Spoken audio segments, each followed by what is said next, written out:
마태복음 19장 22절 30절인데 부자는 하늘의 왕국에 들어가기가 심히 어려운 일이라고 우리 이제 이렇게 되어 있는데요. hardly 되죠. 거의 없다 이 말입니다. 부자 하늘의 왕국에 들어간 자가 적다, 거의 없다 이 말인데 23절 말씀, 마태복음 19장 23절 말씀 같이 읽죠. 유명한 말씀입니다. 그때 예수님께서 자기 제자들이 이르시되 진실로 내가 너에게 이르노니 부자는 하늘의 왕국에 들어가기 어려우리라. 이게 이제 difficult 이 말은 아니고요. hard에다 li가 붙으면 물론 뭐 어렵게도 뭐 뜻은 됩니다. 근데 본래 의미는 이제 hardly, scarcely 뭐 이런 단어가 보면 준부정어라 그러죠. not과 같다는 의미입니다. 거의 없느니라, 극히 적으니라 이런 뜻입니다. 부자가 하늘의 왕국에 들어간 것이 왜 어렵지는 않죠. 부자가 하늘에 들어가는 거나 가난한 자가 하늘의 왕국에 들어가는 거나 조건이 똑같습니다. 조건이 누구는 부자라고 더 까다롭거나 더 어렵게 만들어 놓은 건 아니죠. 똑같아요. 하나님께서는 모든 사람들에게 똑같은 기준을 제시해 놓으셨지 누구에겐 더 어렵고 누구는 더 쉽게 그렇게는 안 했습니다. 자, 이 시간은 우리 주님께서 부자 청년이 떠나가는 것을 본 뒤에 그분의 제자들이 하신 말씀으로 부자가 하늘의 왕국에 들어가는 것이 심히 어렵다. 부자들이 하늘의 왕국에 들어간 자는 거의 없다는 말씀입니다. 그럼 하늘의 왕국에 들어가는데 그 사람이 가진 소유가 구원에 영향을 미치느냐? 우리가 가진 어떤 소유가 그 사람의 구원의 유불리에 영향을 미친다는 말이냐 이거죠.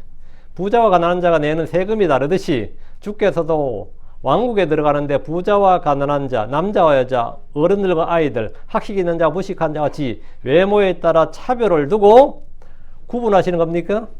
전혀 그렇지 않습니다. 외모에 차별이 없습니다. 하나님의 기준은 언제나 동일합니다. 구원의 조건은 모든 사람에게 똑같습니다. 모든 사람에게 똑같아요. 창녀가 구원받는 방법이나 바리새인이 구원받는 방법은 똑같습니다. 조금 더 차이가 있을 수가 없습니다. 부자가 하늘의 왕국에 들어가는 것이 뭐 더 까다롭거나 어렵지 않습니다. 가난하다고 구원받는데 더 유리한 것도 아닙니다. 그런데 거의 모든 교회에서 또 성도들이 부자는 하늘의 왕국에 들어가는 것이 어렵다고 말합니다. 자, 2~3절 진실로 내가 너에게 말하니 부자는 하늘의 왕국에 들어가기 어려우리라. 이 말씀에서 사용된 이 어려우리라 이 단어 때문에요. hardly 이 단어인데 매우 어렵다, 거의 불가능하다, 매우 드문 일이다, 거의 없다는 말입니다. 하나님은 가난한 자들보다 부자들에게 더 어려운 기준이나 높은 기준이나 까다로운 기준을 제시한 것이 아닙니다. 부자가 하늘의 왕국에 들어가는 것이 어렵다, 힘들다, 적다는 것은 그들이 재물을 신뢰하거나 돈을 사랑하기 때문입니다. 그 이야기를 하는 겁니다. 재물을 신뢰하거나 돈을 사랑하기 때문에, 그리고 내 가운데 탐욕을 가지고 있기 때문에 그렇다는 겁니다. 돈이 많은 것은 죄가 아닙니다. 잘못도 아니에요. 구약에서는 주의 복을 잘 지키는 자들에게 땅에서의 장수와 건강과 다산은 물론이고 소출의 증대와 같은 물질적인 복이 주어졌습니다. 주님께서 들어갈 때도 복, 나갈 때도 복이라고 그렇게 말씀하셨어요. 그래서 구약의 믿음의 사람들 중에는 부자들이 많았습니다. 아브라함은 부자였고 이삭도 부자였고 야곱도 부자였습니다. 이집트로 내려간 야곱의 12아들들은 부자였습니다. 광야에서 나온 이스라엘 사람들 중에는 약한 자가 하나도 없었습니다. 성경에 약한 자가 하나도 없었다 이 말은 뭐죠? 가난한 자가 하나도 없었다 이 말입니다. 병자가 없었다고요. 이런 역사에 이런 사건이 있을 수가 있습니까? 이 말은 가난한 자가 없었다는 말인데, 가나안 땅에서 그들은 대박이 났습니다. 땅과 포도원과 우물과 집을 모두 분배받았습니다. 집 없는 사람이 하나도 없었다. 그러면 자가 소유의 집이 없는 사람이 없었고 자기 땅이 없는 사람, 부동산이 없는 사람이 하나도 없었어요. 그 이집트에서 뭘 갖고 왔습니까? 또 금과 은과 뭐 이런 걸 또 갖고 왔는데, 이거는 뭐 다 부자야. 약한 자가 없었다잖아요. 뭐 광야 40년 동안 뭐 썼겠어요? 광야 40년 동안 어디서 썼어요? 밥 먹는 데도 돈을 내요. 뭐 물 마시는 데도 돈을 냅니까? 하나님 공짜로 줘가지고 40년간 이자도 못 받았겠지만 소비가 없었습니다. 소비가 없었어요. 그런데 뭐 또 가나안 땅에 와서는 뭐 이렇게 뭐 부동산과 저걸 막 나누어 줬으니 어떻게 된 거죠? 떼부자 된 거죠. 요수아 갈렙은 물론이고 그 이후의 사사들은 여러분이 아는 대로 모두 부자들이었습니다. 룻기에 나오는 보아스는 강력한 자로 부자였고 사울이나 다윗이나 솔로몬은 더 말할 필요도 없습니다. 그래서 유대인들은 부자들을 존경하고 주께 복을 받은 사람들로 인정했습니다. 예수님의 장례를 치러주었던 아리마대 요셉이나 니고데모 역시 부자들이었습니다. 그런데 주님께서 부자가 하늘의 왕국에 들어가기 어렵다 이렇게 말씀하시니 제자들은 그분의 말씀에 어떻게 했습니까? 깜짝 놀랐더라. 심히 놀랐더라. 이게 뭔 말이냐 이거예요. 부자가 못 들어가면 가난한 자는 아예 들어갈 수가 없네 이래 된 거죠. 복받은 부자가 못 들어가면 가난한 자는 아예 뭐 언감생심 들어갈 생각도 못 하겠네. 제자 이렇게 받아들였습니다. 마가복음 10장 24절에 예, 제자들이 그분의 말씀들에 깜짝 놀랐더라. 그러나 예수님께서 다시 대답하여 그들이 말씀하시니라. 애들아, 재물을 신뢰하는 자들이 하나님의 왕국에 들어간 것은 심히 어렵도다. 주님께서 제자들이 놀라니까 설명을 해준 거예요. 부자가 문제가 아니고 재물을 신뢰하는 자들이, 여기 문제다. 재물을 신뢰하는 자들이, 그리고 돈을 사랑하는 자들이, 돈을 사랑하는 게 모든 악의 뿌리니까요. 그 재물을 신뢰하고 돈을 사랑하는 것, 그리고 그것을 탐욕, 그 무욕, 소유욕, 그걸로 인해서 뭐 하나님 왕국에 들어가기 힘이 어렵다는 거죠. 이 말은 부자가 하늘의 왕국에 들어가기 어렵다고 말씀하신 정확한 이유를 주님께서 스스로 설명을 해주신 겁니다. 우린 성경과 성경을 비교해 봄으로써 그 의미를 정확히 알 수 있습니다. 이런 것을 깨닫는 데는 뭐 원어지식이나 신학자들의 의견을 필요로 한 것이 아닙니다. 주님은 영원한 생명, 즉 구원을 얻으려면 무엇을 해야 되는지 물었던 이 청년은 부자였어요. 이 청년에게 이 말씀을 주실 때 그 사람 속에 뭐가 문제라는 거죠? 예, 탐욕이 문제다 이거예요. 그 무력 소유욕이 먼저 그 재물을 신뢰하는 것, 그 재물을 아끼고 사랑하는 것, 이게 문제돼. 재물을 사랑하기 때문에 포기할 수 없는 겁니다. 내가 사랑하는데 어떻게 포기합니까? 그래서 주의 말씀을 듣고 근심하며 떠나는 것을 보시면서 이 말씀 하셨는데, 과감하게 자기 재물을 툭 내어놓는 사람이 있었죠. 그게 누굽니까? 세리삭개오예요. 세리삭개오는 오히려 뭡니까? 이 청년하고는 완전 딴판이었다고. 주님이 말씀도 안 하시는데 그냥 뭐 내가 토색한 거 있고 뭐 훔친 거 있어 뭐 4배로 갚겠나이다 그러고 뭐 절반을 떼서 하겠다 그러고 뭐 이러잖아요. 오히려 세리삭개오가 뭐가 없었던 거예요?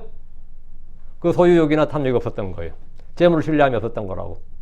특이하게도 오히려 어릴 때부터 율법 잘 지켰던 이 사람은 뭐가 있었던 거예요? 그게 있었던 것이고, 그걸 나누어주고, 나는 남의 것을 탐낸 적은 없어도 남의 거에 빼앗은 적도 없고 도둑질한 것도 없고 해악을 끼친 것도 없고 강도질한 적도 없다. 그렇다고 해서 내 거 남 주워 본 적도 없다 이거죠. 소극적으로 죄를 안 짓기든 했지만 적극적으로 선을 행하거나 사랑을 한 적은 물론 당연히 없는 거죠. 그러니까 레위기 19장 18절에 나오는 내 이웃을 내 자신과 사랑하라, 이 말씀을 지켜본 적이 사실 없는 거죠. 예. 자, 본문을 보겠습니다. 22절. 그러나 그 청년이 그 말을 들었을 때 그가 근심하며 물러갔더라. 이는 그가 많은 재산을 가졌기 때문이더라. 그가 많은 재산을 가졌기 때문이더라. 이 많은 재산을 가진 사람들은 좀 떼줘도 될 것 같잖아, 그잖아요. 근데 그렇지가 않아요, 그죠? 부자 청년은 영원한 생명을 얻고자 주님 앞에 나와서 물었고 주님의 답을 들었습니다. 그가 주의 말씀을 들을 때 은혜를 입었고 구원을 받았습니까? 그가 평소 가졌던 인생의 문제가 풀렸냐고, 인생의 숙제가 풀렸냐 말이죠. 그는 분명히 정확한 답변, 진리의 말씀을 들었습니다. 그러나 그가 믿고 순종하지 않을 때 그가 들은 주의 말씀은 그에게 뭐였다? 근심거리였다. 주의 말씀은 그에게 생명이 아니라 그에게 근심거리였다. 벌든 짐이었다는 겁니다. 그러나 그 청년이 그 말을 들었을 때 주님은 그에게 이웃 사랑의 실천 방법, 즉 선을 행하는 것과 나누어 준 걸 말씀해 주었고, 그에게 부족한 것이 무엇이냐 할 때 그 부족한 것이 무엇인지를 말씀해 주었어요. 네가 죄를 안 지은 건 오케이, 그건 내가 인정한다 이거야. 그러나 네가 선을 행하지는 않았다는 거죠. 네가 선을 행하지는 않았다고. 네가 뭘 사랑한 것도 아니었고, 그 말씀을 해주고 네가 부족한 건 바로 사랑을 실천하지 않았고 선을 행하지도 않았다. 나누어 준 것도 안 했다. 그러니까 그게 네가 부족한 점이다 이거야. 그 청년은 하늘의 보화를 사는 법에 대해 주의 말씀을 들었고 자기를 부인하고 주를 따르라는 주의 부르심을 받았습니다. 그 말을 듣자 그는 기쁨에 감격한 것이 아니라 근심하며 물러갔습니다. 근심하며 물러갔다, 떠났다 이 말이죠. 주의 말씀에 뭐 했다? 실족한 겁니다. 주의 말씀에 실족한 거예요. 말씀을 들었는데 생명을 얻은 게 아니라 말씀을 듣고 실족한 겁니다.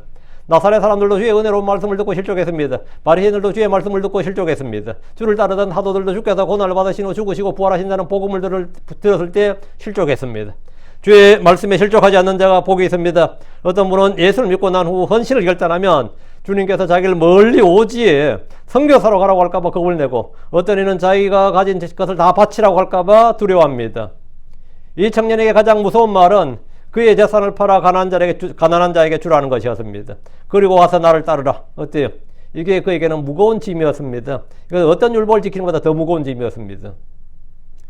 죽게 왔던 이 청년은 십계명을 어릴 때부터 잘 지켜왔습니다. 간음하지 말라, 살해하지 말라, 도둑질하지 말라, 거짓 증언하지 말라, 내 부모를 공경하라, 이런 말씀은 모두 이웃 사랑과 관련된 명령들입니다. 주께서 십계명을 말씀해 주시면서 그리고 너는 내 이웃을 내 자신과 같이 사랑하라, 이렇게 마지막에 딱 붙이셨는데, 이 명령은 5, 6, 7, 8, 9, 10 10번째 명령을 모두 포함하는 한마디 명령입니다. 통합하는 한마디 명령이 이 명령 속에 다 들어있어요. 그는 어려서부터 이것들을 지켜왔다고 했습니다. 그는 정말 자기 이웃을 자신과 같이 사랑하는 것을 지켜왔느냐, 이 명령을 지켜왔느냐예요. 그는 남에게 해를 끼치지 않고 살았다는 것은 자신 있게 말할 수 있었지만 이웃에게 선을 향하고 나누어 준 걸 했느냐 하면 그것은 전혀 다른 문제입니다. 사랑은 주는 것입니다. 사랑은 희생하는 겁니다. 사랑은 섬기는 겁니다. 사랑은 뭐냐예요. 주의 말씀, 주의 명령대로 걷는 겁니다. 내 이웃을 내 자신같이 사랑하라는 명령은 왕가의 법입니다. 야고보서 2장 8절에 만일 너희가 성경 기록에 따라 너는 내 이웃을 내 자신같이 사랑하라 하신 왕가의 법을 성취하면 너희는 잘하느니라. 왕가의 법을 성취하면 너희는 잘한다. 그러니까 이거는 신구약 공통인데 사랑은 자기 이웃에게 해를 끼치지 않는 것일 뿐 아니라 자기의 소유뿐 아니라 자기 생명까지도 주는 겁니다. 형제를 위해서 이웃을 주는 게 그게 사랑입니다. 그것이 마땅한 거다 말이에요. 그 요한일서 3장 16절에 주께서 우리를 위해서 자신의 생명을 주신 같이 너희도 형제를 위해서 뭐다? 자기 생명을 내어준 것이 마땅하다 이거죠.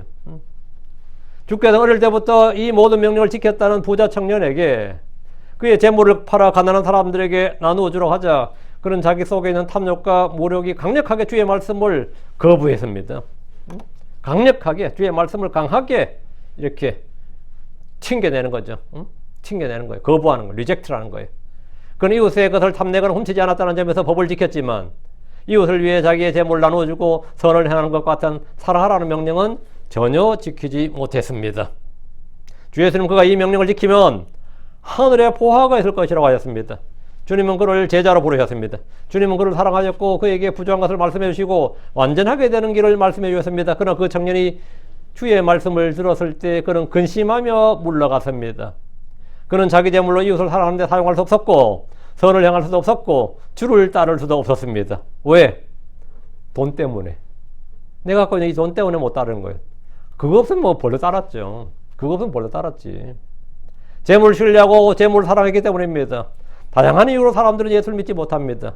옛날에는 내가 집에 장남인데 제사를 제가 지내야 돼요. 제가 집에 이래서 예수 못 믿는 사람이 있었고요. 내가 회사 생활하는데 얼마나 바쁜데 바쁜 것도 있지만 맨날 접대해야 돼요. 접대 받아야 되고. 근데 예수 믿으면 일요일날은 교회 가야 되지 술 못 먹는다며. 그럼 내가 안 된다고. 나 은퇴하고 나서 정년퇴직하고 나서 믿겠다. 이런 사람도 있고. 어떤 놈은 지금 죄를 지어. 근데 죄를 좀 더 지어야 되거든. 그 쾌락의 종이 돼서 그 쾌락을 즐기느라고 예수 못 믿어. 그 거부해요. 나중에. 다양한 이유를 내서 막 하는데 사실은 그 죄 때문에 못 짓고. 이 사람은 뭐 때문에 못 짓다? 주님 따랐다가는 뭐냐? 파산할까봐. 주님 따랐다가는 내 파산할까봐 못 따르는 겁니다. 그는 재물을 신뢰하고 재물을 사랑하기 때문입니다. 이는 그가 많은 재산을 가졌기 때문이니라. 그는 영원한 생명을 얻는데 자기 재산을 버리느니 생명을 얻느라 이 영원한 생명, 구원받기 위해서 구원받는데 자기 재산을 쓰느니 차라리 재산을 지키기 위해서 생명을 버리겠다는 입장이었습니다. 어때요? 이 판단이 어때요? 근데 우리가 여기서 생각할 것은 그가 자기 재물을 사용해서 선을 행하는 것, 의를 뿌리는 일은 재산을 버리는 것도 아니고 포기하는 것이 아닙니다. 더 큰 재물과 영원한 보화를 쌓는 일입니다. 그러나 그는 주의 말씀을 듣고 순종하는 것은 자기 재산을 잃어버린 것이라고 생각했습니다. 그렇죠? 자, 23절입니다. 그때 예수님께서 그분의 제자들에게 말씀하셨더라. 진실로 내가 너에게 말하노니 이 부자는 하늘의 왕국으로 들어가기가 어려우리라. 부자 청년이 근심하며 주님을 떠나자 주께서 제자들에게 진실로 내가 너에게 말하노니 부자는 하늘의 왕국에 들어가기가 어려우리라 했습니다. 부자가 하늘의 왕국에 들어가기 왜 어려운 겁니까?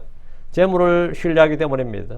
돈을 사랑하기 때문입니다. 간혹 그렇지 않는 부자들도 있는데 자기의 소유가 모두 주께서 주신 것이고 자기는 잠시 맡은 이 재물을 맡은 청직일 뿐이다. 이런 사람, 이 청직이 신화 가진 그런 부자들이 간혹 있습니다.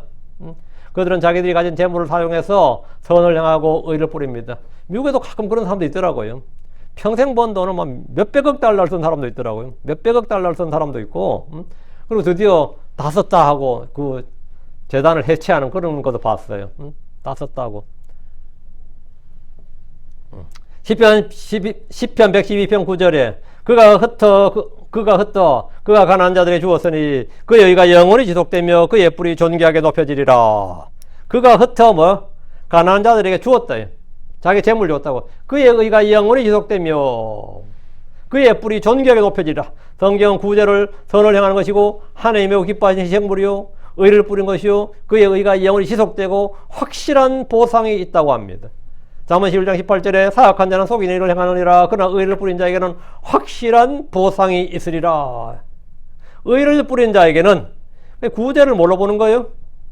선을 행하는 것이고 의를 뿌린 것이다 말이에요. 그건 확실한 보상이 있고 그의 의가 영원히 지속된다. 그리고 하늘의 보화가 있다는 겁니다.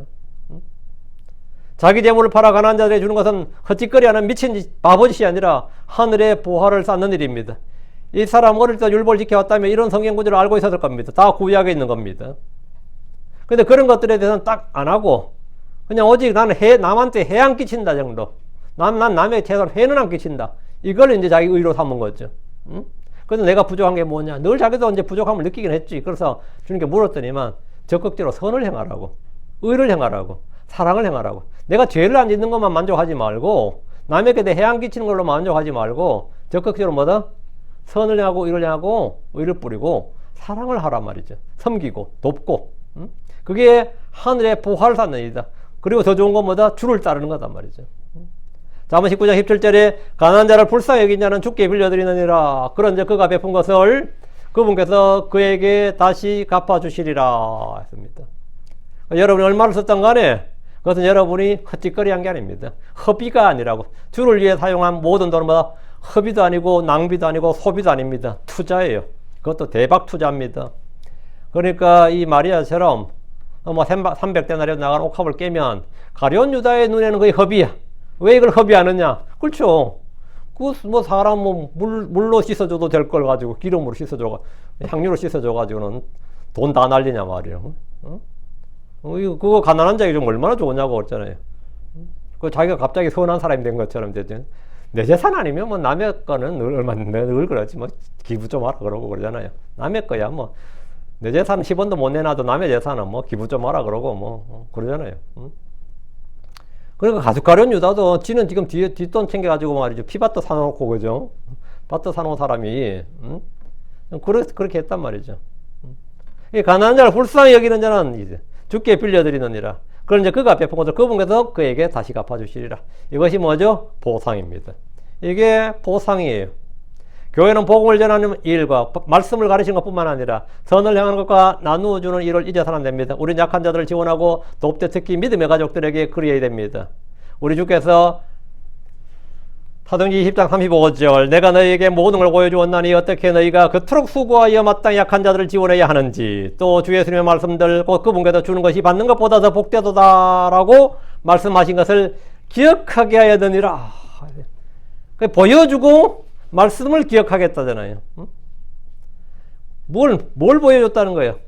어떻게 너희가 그토록 수고하여 마땅히 약한 자들을 지원해야 되는지 어떻게 지원해야 되고 또 주 예수님의 말씀들 그분께서 주는 것이 받는 것보다 더 복되도다 하신 말씀을 기억나게 하였느니라. 말씀을 기억하는 게 뭐다? 믿음이에요.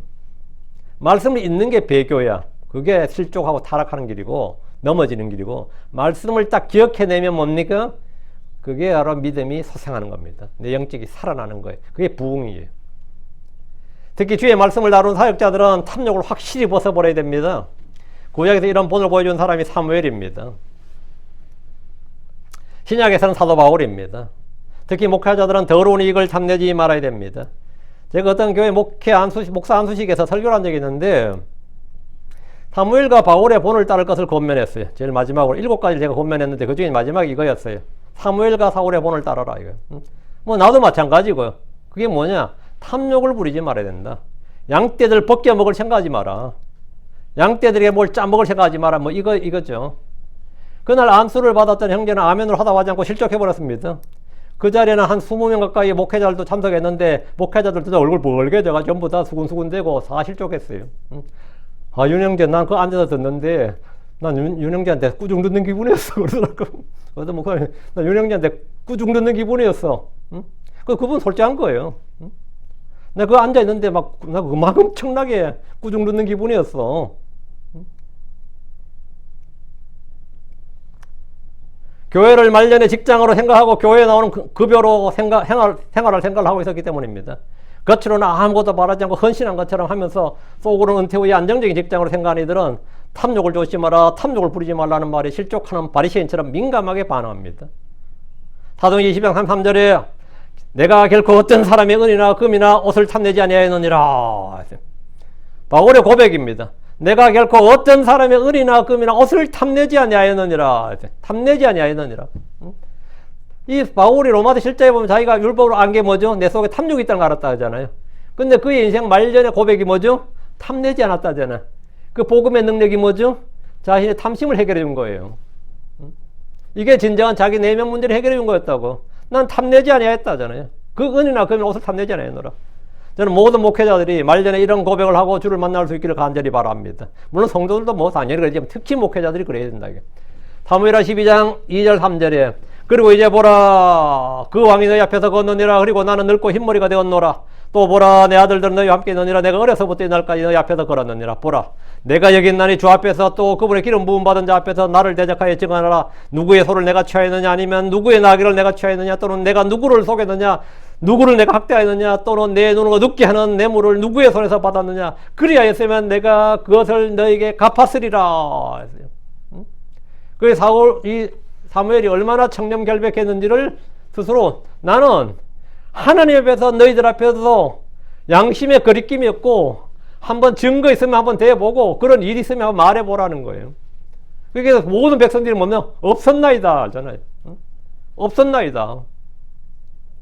주께서 말씀하신 이 부자 청년의 부족한 점이 뭐냐? 바로 그의 속에 있는 탐욕이었습니다.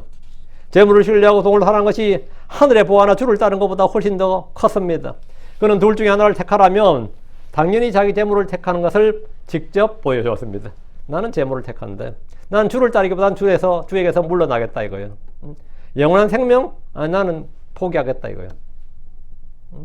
그러나 주님은 부자가 하늘의 왕국에 들어간 것이 어렵다고 하신 겁니다.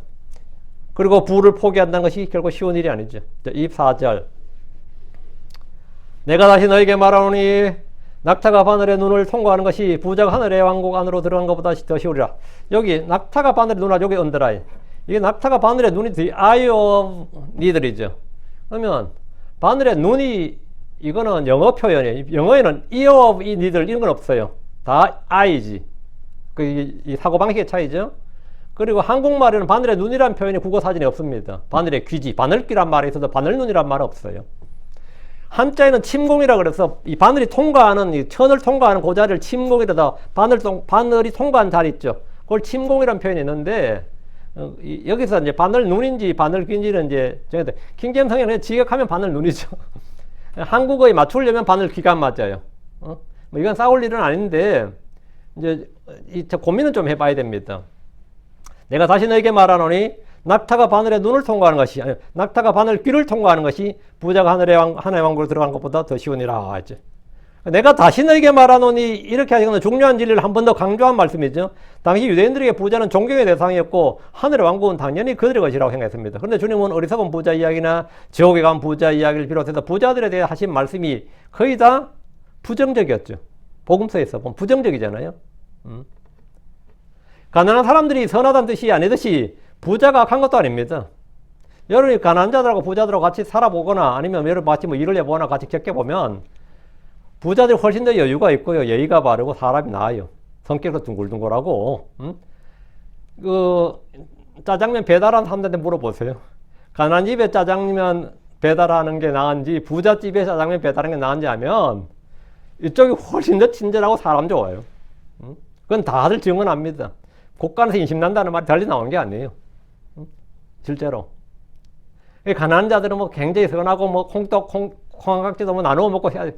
그 개뿔 모르는 사람들이 한 소리예요. 훨씬 더 비열하고 사악하고 추잡하고 뭐 등쳐먹고 말도 못합니다. 가난한 자들이 부자들보다 결코 더 착하거나 의롭지 않습니다. 그런 말은 있을 수 없어요. 오늘날 언론들이 부자들을 악마하고 공격한 걸 자주 봅니다. 특히 공산주의, 사회주의 사상이 급격히 퍼지면서 이런 현상은 점점 심해지고 있고 이 미국까지도 지금 그렇죠. 부자들을 악마화하는 일이 많아요. 전에 보니까 이 월마트 사장이 연봉을 2,200만 불 받거든요. 지금 얼마인지 모르겠고 2,200만 불 받는데 월마트 직원들은 시간당 15불 받는데 사장이라는 놈은 2,200만 불을 받느냐 그랬어요. 어떻게 생각해요? 그게 사람들이 먹혀들잖아. 시급 15불 받는 직원들이 있는데 저 사장이라는 놈은 놀고 먹으면서 2,200만 불 받는 거지. 놀고 먹는 거예요? 네가 만들어 봐라 그러면 그 월마트 같은 마트를. 응? 그래가지고 그러니까 듣는 사람이 어때? 그래도 자본주의 사상에 철저한 사람이었는지 월마트 사장 월급 직원들한테 다 나눠주자. 월마트 직원이 220만 명인데 220만 명이라 2,200만 1년에 한 달에 1불씩 1년에 10불씩만 나눠주면 되겠네. 그럼 그 사람들이 월마트 사장 돈 다 나눠 가지면 부자 돼요? 한 달에 1불 더 받는 겁니다. 한 달에, 한 시간에 1불도 아니고, 한 달에 1불 더 받는 거예요. 그거 다 우리 다 부자들 돈 다 나눕시다. 그러면 가난자들이 부자들 같아요? 부자 안 됩니다. 월마트 사장 돈을 다 연봉 다 나누면 부자 되고, 뭐 백악관 대통령 돈 다 나누면 다 부자 될 것 같아요? 전혀 그렇지 않습니다. 부자가 나쁜 것도 아니고, 가난한 자가 선한 것도 아니에요. 그건 선악의 개념이 아닙니다. 근데 유대인들 중에 이 부자들이 많았죠. 근데 이들 유대인들의 돈을 뺏기 위해서 그들을 사악하게 묘사한 일, 이게 중세 내내 있었고 근대까지 있었습니다. 그래서 이 부자를 사악한 악마 취급했던 거죠. 욥은 부자였지만 누구보다 더 의로운 사람이었습니다. 욥은 거부였어요. 그럼 욥이 악했습니까? 가장 선하고 의로운 사람이었습니다. 하나님 인정하는 의로운 사람이었어요. 부하고는 상관없습니다. 아브라함이 악했어요? 응? 아니죠. 보아스가 악했습니까? 아니라고. 부하고는 상관없어요. 아브라함이나 이삭이나 야곱은 다 거부였습니다. 그들은 모두 하나님의 사람이었고 의로운 사람이었습니다. 그런데 주께서 이것을 말씀하시는 것은 하나님께 부여하지 못한 사람들에 대한 것입니다. 그런데 여기서 주님이 예와 비유로 드시는 말씀이 좀 독특한데 이 4절 다시 낙타가 바늘길을 통과하는 것이 부자가 하나님의 왕국으로 들어가는 것보다 더 쉬우니라 그랬죠. 요게 낙타가 바늘길을 아까 내 바늘 눈 그랬죠. 바늘의 눈이냐 바늘의 귀냐인데 요거는 직역을 그냥 문자 그대로 난 직역한다. 킹제임스 성경대로. 이런 바늘의 눈이 되고요. 그냥 그래도 한국어법에 맞춰야지. 바늘의 눈이란 말이 한국에 없는데 영어에는 바늘귀란 말이었고 한국말에 바늘 눈이란 말이 없는데 제가 전에 이제 누가복음 강의할 때 바늘 눈으로 했어요. 직역을 해서 그냥 킹제임스 성경 표현 그대로 직역을 해서 사용해야 된다 생각을 했는데 그런 말이 한국어에 존재하지 않는다. 어법에 맞지 않는다 해서 이제 바늘귀 이렇게 해야겠구나. 또 이런 생각이 들기도 하더라고요. 근데 이제 낙타가 바늘귀든 바늘의 눈이든 들어갈 일이 있어요, 없어요? 낙타가 바늘귀로 들어갈 일이 뭐가 있어요? 그럼 처음부터 비유 자체가 뭐죠? 얼토당치 않는 비유잖아. 그 예수님 이렇게 말씀하셨을 리가 있나 이 말이죠. 낙타를 바늘길로 넣을 일도 없지만 뭐 코끼리를 냉장고에 넣을 일이 없는 것처럼 낙타를 바늘길을 통과할 일이 뭐가 있냐고. 그러니까 아예 그럴 일이 그 시도 자체가 없는 거죠. 이것은 예루살렘 성문에 있는 작은 문의 이름입니다. 일반 가정집에도 대문이 있고 쪽문이 있죠. 밤에 성문을 닫으면 사람들이 드나들 수 있는 작은 쪽문이 있는데 그 문의 이름이 이거예요. 바늘의 눈입니다. 한국말로 하면 바늘귀가 되겠죠. 낙타는 맨몸으로 그 문을 통과하는 것이 어렵습니다. 그래서 짐까지 실었으면 절대 통과 못하는 거죠. 낙타의 등은 구불구불합니다. 거기다 등에 짐까지 실었다면 뭐 말할 필요도 없고. 그래서 낙타가 이 문을 통과하는 것은 거의 불가능한 일이었고 극히 작은 뭐 새끼 낙타 중에서 어떻게 막 그걸 집어내면 잘하면 뭐 통과를 할까 말까 해서 그럼 낙타 중에서 그 문을 통과할 수 있는 낙타는 있어요, 없어요? 있긴 있다 쳐도 거의 없는 일화가 되는 거죠. 이게 할들입니다. 그리고 그는 매우 어려운 일이다 이거예요. 이건 유대인들이라면 듣는 순간 다 알아듣는 비유예요. 유대인들이라면. 근데 유대 문화나 성경적 배경이 없는 이들에게 바늘귀에 대한 논란이 늘 있습니다. 그래서 여기서 말하는 낙타는 낙타가 아니라 이제 가장 유력한 해석이 뭐냐면 이 낙타는 오역이고 이 필사의 오류라는 겁니다. 낙타는 뭐냐? 사실 낙타란 단어하고 밧줄이라는 단어가 비슷하다 이거예요. 글자 이 한 끗 차이라는 거예요. 그건 히브리어로 그런 게 아니라 아람어로 그래요. 아람어로. 그래서 이게 이 아람어로 이 필사 번역을 할 때 시리아로 번역할 때 사실은 주님께서는 밧줄을 바늘길을 통과하는 것이 이렇게 말했는데 이 잘못 필사를 해서 낙타가 바늘길을 통과하는 것 이렇게 됐다는 거지. 그 잘못 뺏겼어서 그 성경이 오르다. 그래서 그러면 낙타가 아니고 밧줄이 하면 어때요? 한번 들으면 밧줄이 바늘길을 통과하는 참 어렵고 그건 있을 수 없는 일이지. 이렇게 이해는 확 와닿잖아요. 낙타하고는 생뚱맞지만 밧줄하고는 뭐가 좀 어때요? 들어가죠. 그런 식의 해석이 많았습니다. 근데 이 표현이 말이죠. 성경에만 있는 표현이 아니에요. 코란에도 있는 표현이에요, 이게. 코란에도 유대 문학에도 자주 등장하는 표현입니다. 그 말은 뭐냐? 흔한 표현이었단 말입니다. 한국말로 하면 소금 뿌려라 그러면 뭐죠? 주술적인 거죠. 재수 없는 놈 쫓아낼 때 그 쫓아내는데 소금을 왜 뿌리죠? 그 문맥에 상관없이 느닷없이 뭐가 나오지. 소금이 거기서 왜 나오지? 이러면 그건 한국 문화를 조금 알아야 돼요. 응? 소금이 뭐 악됨과 재앙과 뭐 정결과 저걸 이하 쓰는 뭐다 해가지고 소금 뿌려라 하면 그런 뜻이다 하는 걸 알아. 그렇게 한국 문화적 배경 언어가 좀 있죠. 그와 같이 이게 낙타가 바늘길을 통과하는 것은 이거 뭐냐면 유대 사람들에게는 아무것도 아닙니다. 중동 사람들 누구에게도 그건 아무것도 아니에요. 그거는 일상어예요. 일상화법이었다고. 부자가 하나님의 왕국에 들어가는 것이 이렇게 어려운 이유는 그 기준을 다르게 설정해서가 아니라 재물을 신뢰하고 사랑하기 때문입니다.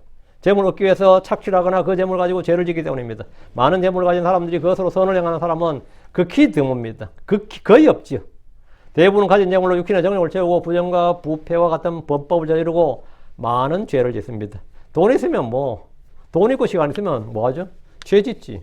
돈 있고 시간 있으면 선을 행하면 얼마나 좋겠어요. 응? 돈 있고 시간 있으면 대부분 다 죄를 지어요. 25절. 그분의 제자들이 그것을 들었을 때 그들이 심히 놀라며 말씀드렸더라. 심히 놀라며 제자들의 반응은 놀라는 거죠. 그러면 누가 구원을 받을 수 있으리요? 아니, 부자가 못 받을 정도면 나머지는 뭐 볼 것도 없네. 이 뉘앙스죠? 부자들이 하늘의 왕국에 들어가는 것이 어렵다. 하늘의 왕국에 들어가는 자가 거의 없다. 낙타가 바늘길을 통과하는 것보다 더 어렵다는 것은 이 주의 말씀은 말이죠. 제자들은 충격이었습니다. 이것은 그들의 평소 상식과 지식과 믿음을 완전히 깨는 충격적인 말씀이었고 유대 문화와 전통과 그들의 그 종교적 아니면 교리 이런 것들 전부 다 깨부수는 말씀이었어요. 그분의 제자들이 이것을 들었을 때 그들이 심히 놀라며 말씀드렸더라. 제자들이 왜 이렇게 놀란 겁니까? 왜 이렇게 놀란 거예요? 율법에 따르면 부와 재물은 주님으로부터 오는 겁니다. 율법을 잘 지킨 사람들이 하나님의 복을 받고 부자가 된다는 것이 유대교의 기본 교리고 신명기 28장이에요. 그게 율법 잘 지키면 부자 된다는 게 기본 교리라고.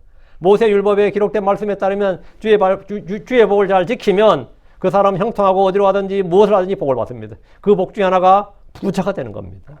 구약에서 복은 내세, 하늘, 영적인 복이 아니라 현세의 복, 땅에서 물질적인 눈에 보이는 복입니다. 그게 한국 사람에게 참 맞아요. 그게 한국 사람은 구약과 뭐가 맞아 들어가요. 구약과. 주께 복을 받아 부자가 되었는데 그 부자가 하늘의 왕국에 들어가는 것이 낙타가 바늘을 통과하는 것보다 더 어렵다고 하니 충격을 받지 않을 수가 없었습니다. 저도 예전에는 송구영 신예배 드리면 장로교회 다닐 때 송구영 신예배 들어보면 그때 목사님이 단골 저게 뭐냐면 복 받으라가 신명기 28장이었어요. 나가서 복을 받고 들어가서 복을 받고 바구니도 복을 받고 뭐도 복을 받고 뭐 빌려주긴 해도 꾸진해도 꾸진 않을 것이다 하느니 이런 거 하면서 막 그 작은 퍼만 나가도 듣는 사람 감동하지. 응? 이 말씀이 원래 나에게 우리 집에 이래야 되는 거 아니에요? 응? 그러게 율법 잘 지킨 거라는 말이죠. 응? 주께 복을 받아 부자가 되었는데 그 부자가 하늘의 왕국에 들어가시 낙타가 바늘길을 통과하는 것보다 어렵다고 하니 충격을 받지 않을 수가 없는 겁니다. 그러니까 이 제자 하는 말이 뭐죠? 제자들이 25절 마지막에 그러면 누가 구원을 받을 수 있으리요? 구원받은 사람이 세상에 없겠네 이 말입니다. 구원받은 사람 세상에 없겠네. 응? 주께 복을 받은 부자도 들어가기 어려운 게 하늘 왕국이면, 그게 부자도 하늘 왕국에 들어가는 게 거의 없다면 말이야. 누가 구원받겠냐고 없겠네 이 말이죠. 부자도 거의 못 받으면 누가 구원받을 수 있냐고. 26절. 그러나 예수님께서 그들을 보시며 그들이 말씀하였더라. 사람들에게는 이것이 불가능하니라. 그러나 하나님께는 모든 것이 가능하니라. 사람들에게는 불가능하고 하나님께는 모든 것이 가능하니라. 제자들의 반응에 주님은 그들을 보시며 말씀하셨습니다. 사람들에게는 것이 불가능하니라. 구원은 사람들이 스스로 힘과 지혜로 어떤 방법으로 이룰 수 있는 것이 아닙니다. 구원은 주께서 우리를 위해서 우리를 대신해서 이루신 것을 그분에게 받는 겁니다. 부자 청년은 자기 재물을 팔아서 가난한 자에게 줄 수 없더라도 주 예수님을 믿어야 됩니다. 어려서부터 율법을 지켜왔던 자신이 사실은 이웃 사랑을 전혀 할 수 없는 연약하고 무지한 인간이요. 말씀에 따르면 나는 탐욕적인 사람이었고 결코 남을 사랑해본 이웃을 사랑해본 적이 없는 죄인이었구나 하는 걸 깨달아야 돼. 지금 예수님 앞에 나와서 예수님 이 말씀 들을 때 사실은 파산할까봐 걱정이 되는 게 아니라 내가 사실은 내 안에 선한 것이 가지 않고 선을 행할 줄 모르는구나. 내가 아무리 돈이 많아도 뭐가 없다? 돈이 없는 게 아니라 마음이 없는 거예요. 나는 선을 행할 힘이 없구나. 선을 행할 의지가 없고 의사가 없구나. 지금 이거지. 그 말은 뭐냐? 내가 참으로 죄인이구나. 내 마음이 정말 부패하고 사악하구나. 탐욕적이구나. 그러니까 내가 그렇게 율법을 잘 지킨다고 생각했는데 이웃 사랑을 전혀 할 수 없는 연약하고 무지한 인간이고 죄인임을 깨닫고 회개해야 됩니다. 그리고 그분을 영접해야 됩니다. 그런 예수님이 선한 선생님이라 했지만 그분이 주요 그리스도인 것을 전혀 알지 못했습니다. 그분의 말씀은 그가 듣고 참고해야 될 단순한 권면이나 가르침이 아니라 주 하나님의 명령이었습니다. 그럼 율법 밖에는 하나님의 의, 믿음에서 나는 하나님의 의를 통해서 영원한 생명을 소유할 수 있게 됩니다. 그럼 다른 방법은 없겠습니까? 주님 하면. 그게 뭐죠? 주 예수를 믿으라. 그리하면 내가 구원을 받으리라. 응? 네가 나를 따르라 이거예요.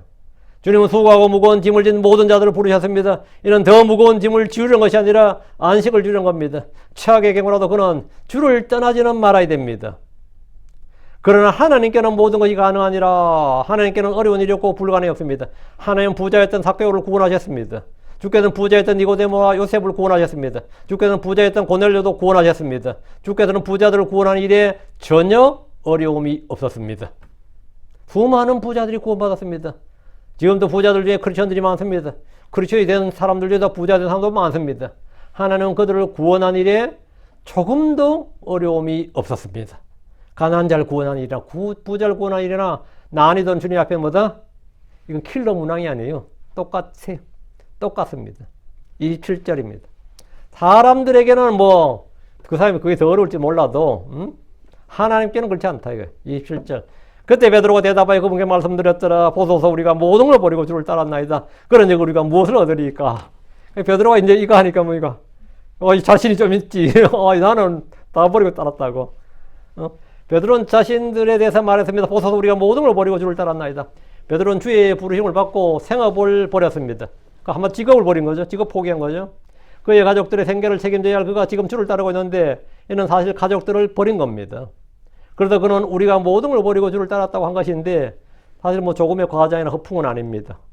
그런즉 우리가 무엇을 얻으리까? 베드로는 부자 청년에게 주님이 약속했던 하늘의 보화를 듣고 그럼 지금 우리가 받는 것은 무엇인지를 물었습니다.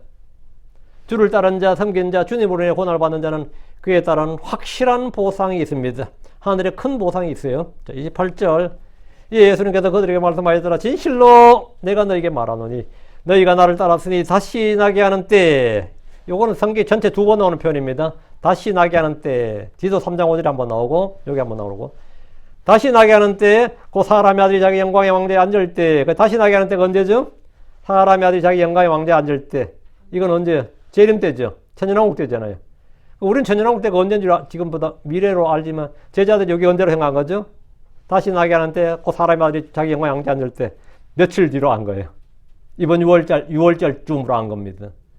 다시 나게 하는 때, 그 사람의 아들이 자기 영광의 왕좌에 앉을 때 너희 또한 이스라엘 12지파를 재판한 12왕좌에 앉으리라. 어때요? 야, 왕좌에 앉는다잖아. 이거 완전 끝났네 뭐. 주님은 베드로에게 그들이 받을 보상에 대해서 말씀해 주셨습니다. 그들의 주를 따르는 데 대한 보상은 주께서 오실 때 하늘의 왕국에서 주님이 통치하실 때 그들이 12지파를 재판하는 12왕좌에 앉을 것이라고 합니다. 이때를 새롭게 하는 때라고 하는데 하늘과 땅이 새롭게 됩니다. 만물이 다 새롭게 되죠. 온 지면이 새롭게 됩니다. 동물들도 새롭게 되고 새롭게 되죠. 그래서 해함이나 상함이 없고 사람들 역시 전쟁을 배우지 않습니다. 이 땅에 마귀들이 없습니다. 하늘의 왕국에서 각 지파의 통치자는 이미 내정되어 있습니다. 12사도들이 바로 그들입니다. 그들은 하늘의 왕국에서 그냥 시민이 아니라 각 지파의 통치자입니다. 주를 섬긴 크리스천들 역시 그분과 함께 왕과 제사장으로서 땅에서 통치합니다. 계시록 5장 10절에 그리고 우리를 우리 하나님께 왕들이여 제사장들로 만드셨으니 또 우리가 땅 위에서 통치하리이다. 이것은 문자 그대로 왕좌에 앉아 통치하는 정치적, 물리적 통치입니다. 그날에 주와 함께 통치하는 자가 되려면 그분과 함께 고난을 받아야 됩니다. 디모데후서 2장 12절에 만일 우리가 고난을 당하면 또한 우리 또한 그분과 함께 통치하리라. 우리 또한 통치하리라. 만일 우리가 그분을 부인하면 그분도 우리를 부인하시리라. 통치를 부인한다 이 말입니다.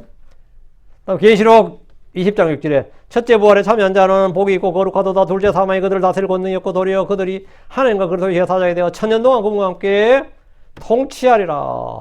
주님은 사도들에게 지금은 섬기는 종들이지만 그날에는 각 지파를 재판하는 왕좌에 앉을 것이란 위대한 약속을 주셨습니다. 29절 네.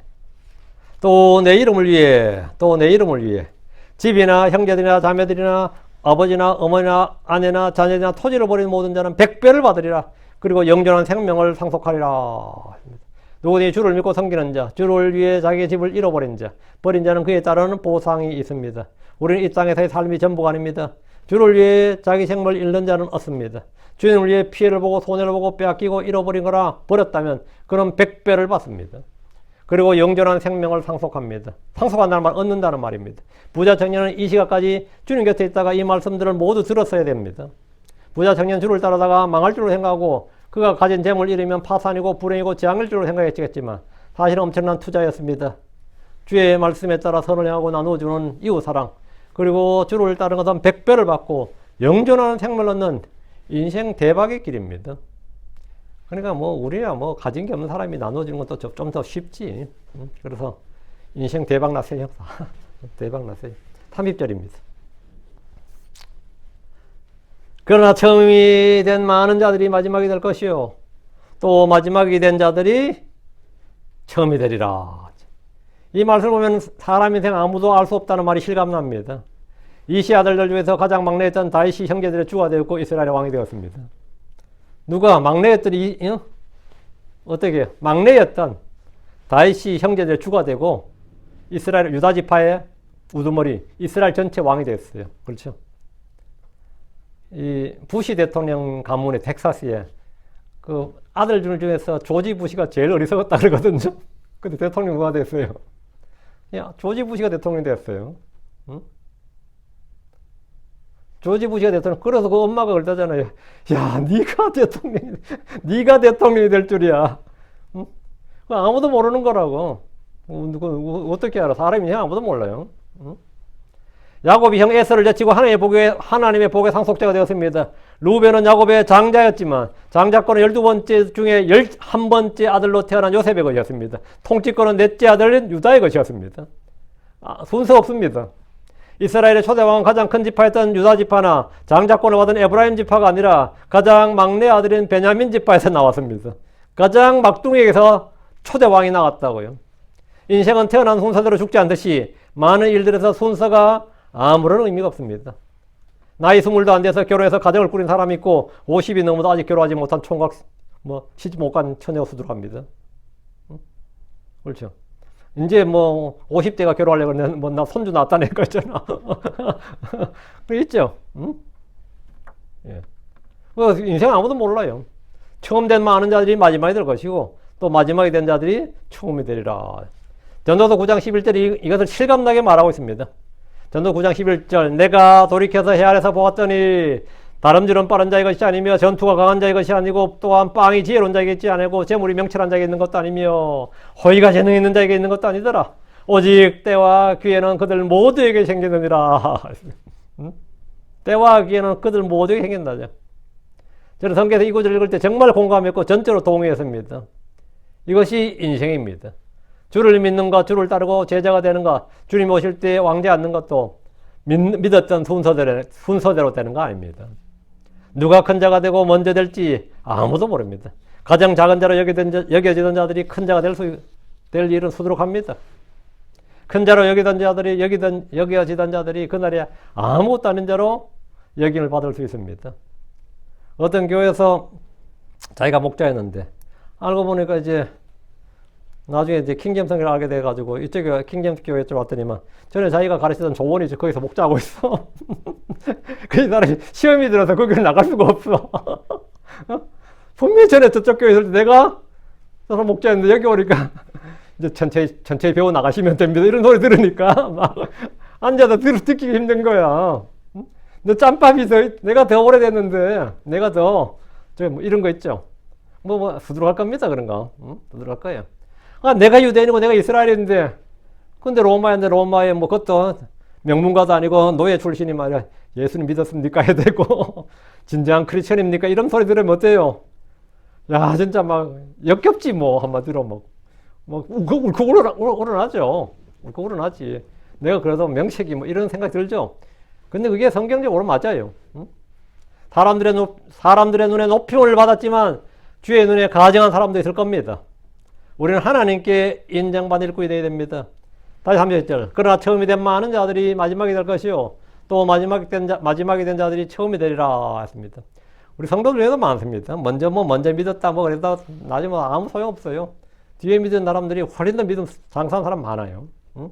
훨씬 더 성경 많이 알고 훨씬 더 믿음 좋은 사람 많아요. 응?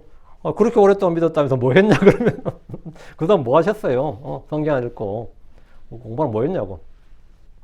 유대인들은 가장 먼저 하나님의 말씀 법을 받았습니다. 하나님의 백성이 되었습니다. 그리스도의 복음 역시 그들에게 먼저 전파되었습니다. 그러나 그들은 이방인들보다 나중에 구원받게 되었습니다. 그들이 복음을 거절했기 때문입니다. 영적 생활도 마찬가지입니다. 먼저 믿었다고 믿음이 장사하거나 선한 열매를 많이 맺는 것이 아닙니다. 전에는 잃어버린 양이라고 막 기도해 줬는데 알고 보니까 저는 지금 목사가 되어 있고 아니면 뭐가 되어 있고 자기는 오히려 반대로 그 사람들 충고를 들어야 돼. 예수 그리 믿어는 안 된다고 그러면서는 분명 내가 전에 제가 실적으로 타락한 것 같아서 내가 막 기도해 줬는데 시간 지나 보니까 그거 돼 있더란 말이죠. 어떤 사람은 수십 년을 교회 다녔지만 여전히 어린아이입니다. 영적 갓난아이도 있고 젖을 못된 채 있습니다. 그에 반해 어떤 사람은 믿은 지 얼마 되지 않았음에도 불구하고 장성하여 열매를 맺고 의의 말씀에 능숙합니다. 인생 역전이란 말이 듯이 그리스도 안에서 이런 역전의 용사들이 많습니다. 모든 믿음에서 장성한 성도들이 되길 바랍니다. 장성한 성도들이 되길 바라요. 자, 오늘은 말씀을 했고 다음 시간에 계속해서 이 마태복음 말씀이 약간 교리적인 말씀이 많기 때문에 잘 따라오시기 바랍니다. 기도합시다. 위대하시고 거룩한 주님 감사합니다. 하나님께서 내 주에서 오늘 주의 말씀을 선포했습니다. 선포했던 모든 말씀들이 성도들이 잘 전달되게 하시고 저희에게 주님께서 은혜로 구원을 엿보셨사오니 저희가 구원받은 이후로 또 아주 믿음에서 장사한 분량에 자라나게 하시고 머리 대신 예수 그리스도까지 그렇게 자라나게 해주시옵소서. 사랑하는 아버지 하나님, 저희가 말씀을 듣고 믿을 뿐만 아니라 그 말씀을 행할 수 있게 해주십시오. 죄를 짓지 않는 일도 있지만 또 더 중요한 것 의를 향하고 선을 향하고 아버지 사랑을 실천하고 서로 섬기고 돕는 자들이 되도록 해주시옵소서. 전능자주 하나님께서 복을 주시길 원합니다. 너희가 서로 사랑하라 하신 새 계명대로 저희가 이 명령대로 걷도록 주님께서 은혜 베푸시고 힘을 허락해 주시옵소서. 전능자주 하나님, 저희가 의를 뿌리는 자, 선을 행하고 나누어 주는 자가 되게 하여 주시길 간구합니다. 무엇보다도 복음의 말씀의 씨앗, 이 말씀의 씨앗, 우리 주 예수 그리스도를 전파하고 전하는 일에 전념하기를 원합니다. 전능자주 하나님 도와주십시오. 저희가 참 여러 가지 이런저런 일이 닥치더라도 저희가 굴복하지 아니하고 승리자가 되도록 하여 주십시오. 감사드립니다. 주의 승기도합니다. 아멘.